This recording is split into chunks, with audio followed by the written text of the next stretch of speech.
Hello बच्चों, कल के वीडियो में हम आपको सेंटेंस के बारे में बताए थे। सेंटेंस और उसके भेद बताए थे कि सेंटेंस क्या है और उसके भेद कितने हैं। मैंने कल बताया था आपको कि a group of words that makes a complete sense is called a sentence, यानी शब्दों का ऐसा समूह जिससे पूर्ण अर्थ या भाव प्रकट हो उसे सेंटेंस कहते हैं। अब सेंटेंस के 5 भेद मैंने कल बताया था। Assertive sentence, interrogative sentence, optative sentence, imperative sentence और एक्सक्लेमेटरी सेंटेंस।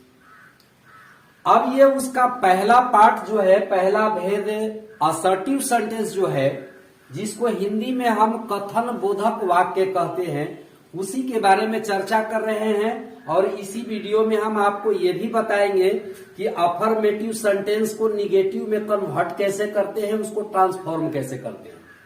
ट्रांसफॉर्म के मतलब यह होता है कि उसके वाक्य के रूप में तो बदलाव आ जाए, लेकिन उसके अर्थ या भाव में परिवर्तन नहीं हुआ, सेम टू सेम अर्थ रह जाना चाहिए, तब वो कहलाता है ट्रांसफॉर्मेशन। अफर्मेटिव से निगेटिव बदल देना तो आसान है, लेकिन उसको ट्रांसफॉर्म करना वो नियम के अनुसार काम चलता है। तो सबसे पहले आप ये जान लीजिए कि असर्टिव सेंटेंस क्या है। कल भी बताए थे हम आपको।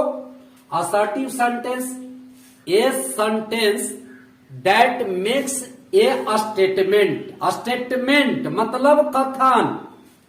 कथन के मतलब कुछ कहा जाए।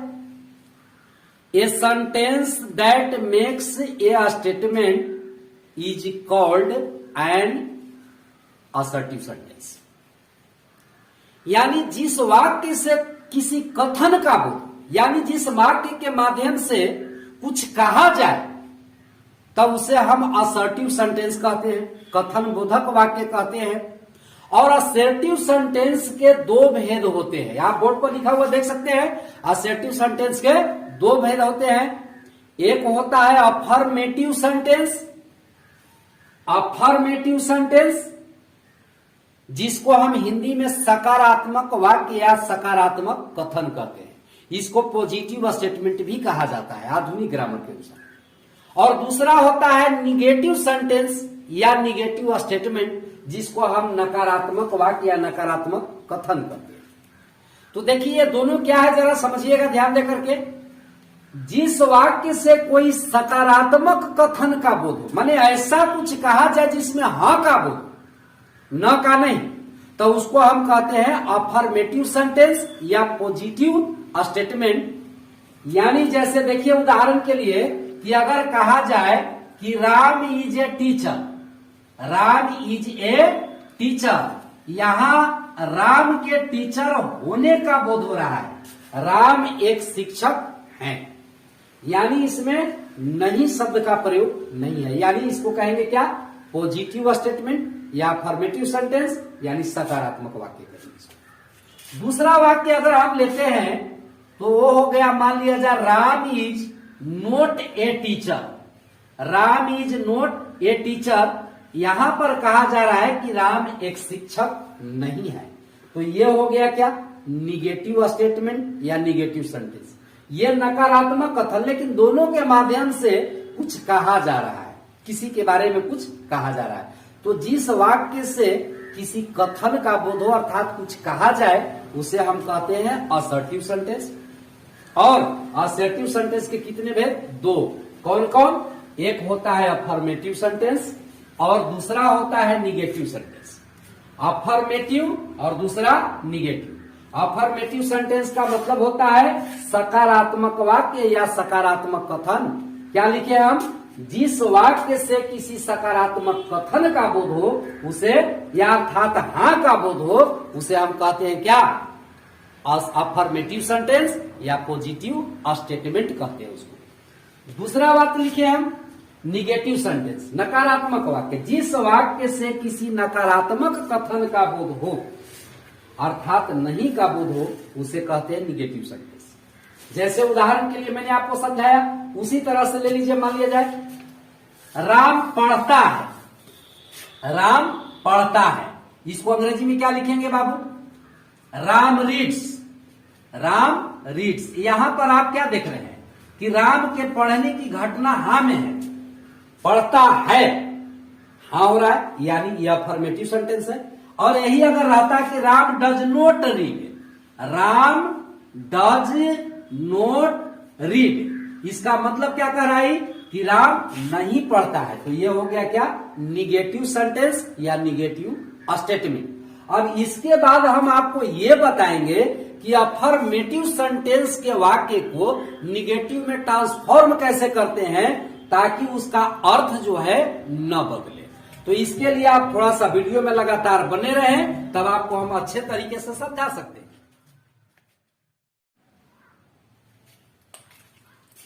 तो अब अफर्मेटिव से निगेटिव सेंटेंस कैसे बनाए जाते हैं उसका प्रक्रिया हम आपको बता रहे हैं। सबसे पहले आपको अफर्मेटिव से निगेटिव सेंटेंस में अगर वाक्य को ट्रांसफॉर्म करना है तो कुछ आपको अपोजिट वर्ड यानी कि एंटोनिम्स, जिसको हम विपरीतार्थक शब्द या विलोम शब्द कहते हैं, वो आपको अनिवार्य रूप से याद रखना पड़ेगा। तो कुछ विलोम शब्द हम आपको यहां पर दिए हैं, उसके बाद और आप ज्यादा से ज्यादा कोशिश कीजिएगा ताकि आपको काम आसान हो जाए, ट्रांसफॉर्म करना आसान हो जाए। ट्रांसफॉर्मेशन होता क्या है ये पहले समझ लीजिए। ट्रांसफॉर्मेशन यानी कि रूप परिवर्तन। ट्रांसफॉर्मेशन जो है वह प्रक्रिया है जिसके द्वारा वाक्य के रूप में परिवर्तन तो ला देते हैं, लेकिन उसके अर्थ या भाव में परिवर्तन नहीं आता है। तो देखिए कुछ वर्ड्स लिए हैं हम इधर, और उसका इधर जो है अपोजिट वर्ड है, एंटोनिम्स है, यानी कि उल्टा शब्द है। गुड जिसका मतलब होता है अच्छा, इसका उल्टा होता है बैड माने बुरा। ऑलवेज का उल्टा होता है ऑलवेज माने हमेशा, उसका उल्टा होता है नेवर मतलब कभी नहीं। पुअर, पुअर मतलब अमीर गरीब, उसका उल्टा होता है रिच, रिच के मतलब होता है धनी या अमीर। रिमेम्बर मतलब याद करना। फॉरगेट मतलब भूल जाना।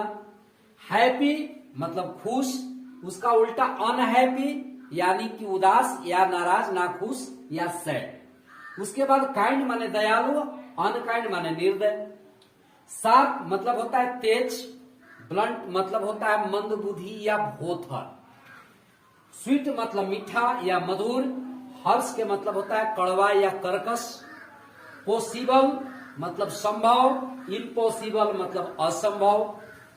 प्रेजेंट मतलब उपस्थित, अब्सेंट मतलब अनुपस्थित। अब ये कुछ वर्ड्स, अपोजिट वर्ड्स का इस्तेमाल कर करके हम आपको ये ट्रांसफॉर्म करने की प्रक्रिया बताएंगे, जिसमें आपको पता चलेगा कि अर्थ नहीं बदले। देखिए कुछ सेंटेंस लिए हैं, he is a good boy, बहुत हल्का सेंटेंस है ये। इसका मतलब क्या होता है, वह एक अच्छा लड़का है। अब इसको अगर हम ऐसे बना दे कि he is not a good boy, तो अब आप बताइए यहां पर कि निगेटिव तो ये बन गया लेकिन ट्रांसफॉर्मेशन नहीं हुआ। क्यों ट्रांसफॉर्मेशन इसलिए नहीं हुआ ये, क्योंकि तो अर्थ में बदल दिया। पहले वाला के अर्थ कह रहा है कि वह एक अच्छा लड़का है, और दूसरा में कह रहा है कि वह एक अच्छा लड़का नहीं है। तो अच्छा लड़का नहीं है इसका मतलब बुरा है। तो जब बुरा हो गया तो अर्थ बदल गया कि नहीं बदल गया। तो ऐसे वाक्य जो है ट्रांसफॉर्मेशन नहीं कहलाते। निगेटिव बदल गया लेकिन निगेटिव में ट्रांसफॉर्मेशन नहीं हुआ।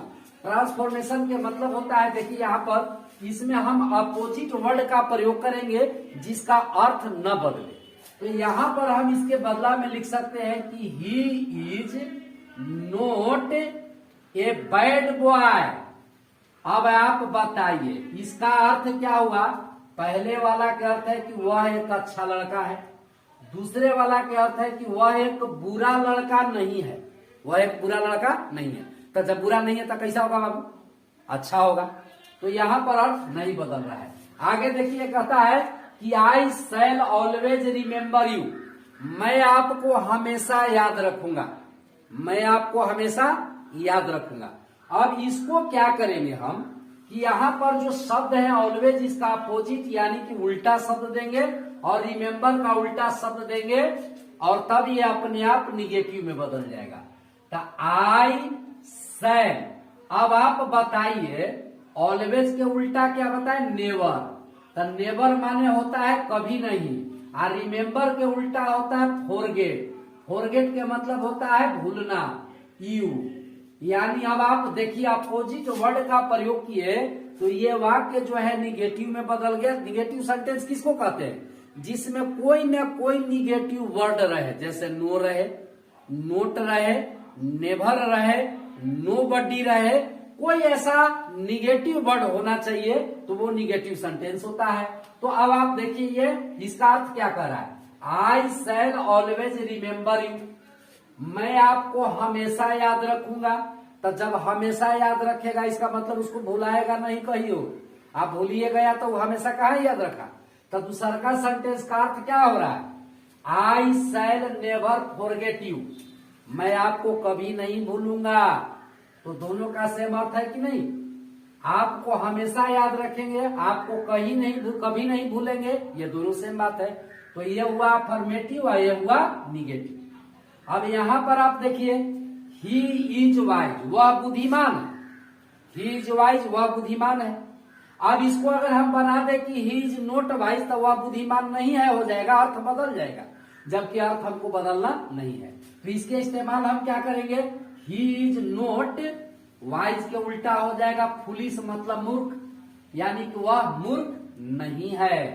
यहां पर देखिए आप सेंटेंस दिस इज पॉसिबल, यह संभव है, दिस इज पॉसिबल यह संभव है। अब इसी बात को हम कैसे निगेटिव में बदले, तो इसको हम बना देंगे इस तरह की कि दिस इज, अब इसमें निगेटिव वर्ड नहीं है तो नोट लगा देना है, तो ये हो गया निगेटिव। दिस इज नॉट अगर पॉसिबल लिखेंगे तो इसका मतलब हो जाएगा कि वह संभव नहीं है, जबकि इसका अर्थ कर रहा है कि यह संभव है। तो क्या करेंगे, इसका उल्टा अर्थ देंगे हम, इम्पॉसिबल। इम्पॉसिबल के मतलब होता है असंभव, यानी इसका मतलब हुआ कि यह असंभव नहीं है। तो इसी तरह से आप अपोजिट वर्ड का प्रयोग करके ट्रांसफॉर्म कर सकते हैं वाक्यों को। आप देखिए और देखिए कुछ उदाहरण आप देखिए यहां पर लेते हैं कि दिस नाइफ KNIF है, नाइफ माने चाकू, इज शार्प, शार्प के मतलब होता है तेज, उसका जो धार है तेज, यानी कि इसका मतलब यह हुआ कि यह चाकू तेज है। अब यही बात को हमको निगेटिव में चेंज करना है तो कैसे बनाएंगे, this knife is, negative word डालिए नोट। अब शार्प के जो उल्टा है वो क्या होता है, ब्लंट, तो ये वहां पर इसका उल्टा वर्ड रख दिए, यानी कि यह चाकू जो है वो भोथर नहीं है, बिना धार वाला नहीं है। तो यहाँ पर आप देख रहे दोनों का मतलब सेम आ गया। तो ट्रांसफॉर्मेशन इस तरह से करते हैं निगेटिव बने, यानी कि अपोजिट वर्ड का प्रयोग करके। फिर देखिए लतास मतलब लता की, वॉइस इज क्या, स्वीट, लता की आवाज जो है वो मधुर है, स्वीट माने मीठा या मधुर, लता की आवाज मधुर है। अब इसी बात को हम कैसे बना सकते हैं, लतास वॉइस इज क्या हो जाएगा, नोट हर्ष, यानी लता की आवाज कर्कश नहीं है, यानी मधुर है, कर्कश नहीं है, यानी कि फिर उसका आवाज कैसा है, मधुर है। उसी तरह से और अगर सेंटेंस आप लेते हैं, जैसे के लिए मान लिया जाए कि राम इज प्रेजेंट, यानी कि राम उपस्थित है। अब इस बात को आप क्या करेंगे, ऐसे ढंग से बनाइए इसको कि इसका अर्थ न बदले, तो निगेटिव भी हो जाए और अर्थ न बदले। तो राम इज क्या हो जाएगा, नोट। अब प्रेजेंट के उल्टा का होता है बाबू, तो अब्सेंट होता है, अब्सेंट। तब बताइए इसका अर्थ क्या रहा है कि राम अनुपस्थित नहीं है, अनुपस्थित नहीं है का मतलब कि उपस्थित है। राम इज प्रेजेंट, राम उपस्थित है, राम इज नॉट अब्सेंट, यानी राम अनुपस्थित नहीं है।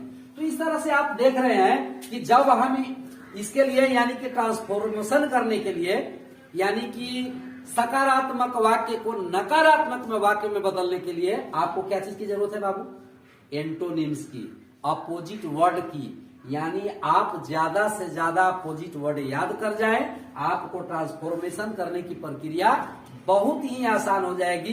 तो बाकी के जो सेंटेंस के भेद हैं वो हम आपको अगले वीडियो में बताएंगे। अभी आपको केवल हम असर्टिव सेंटेंस के बारे में बताए हैं, और असर्टिव सेंटेंस के दो भेद, अफर्मेटिव से निगेटिव में कैसे बदलते हैं ये बात आपको बताए हैं। तो अगले वीडियो में हम आपको जो बाकी के सेंटेंस है वो चर्चा करेंगे। लगातार आप वीडियो में बने रहें और जो वीडियो को सब्सक्राइब नहीं किए हैं वो कर लें ताकि मेरा नोटिफिकेशन आपको मिलता रहे और हर विषय आपको देंगे। इसमें ऐसा नहीं है कि आपको अभी हम अंग्रेजी पढ़ा रहे हैं तो केवल अंग्रेजी देंगे। आप साइंस पढ़िए, मैथ पढ़िए या जनरल कंपटीशन की जो क्वेश्चन होंगे वो सारे के सारे चीज आपको इस प्लेटफॉर्म पर उपलब्ध कराया जाएगा। आप लगातार वीडियो में बने रहें और वो भी बेसिक से एकदम बेसिक से हाई लेवल तक लेके जाएंगे हम आपको। धन्यवाद बच्चों।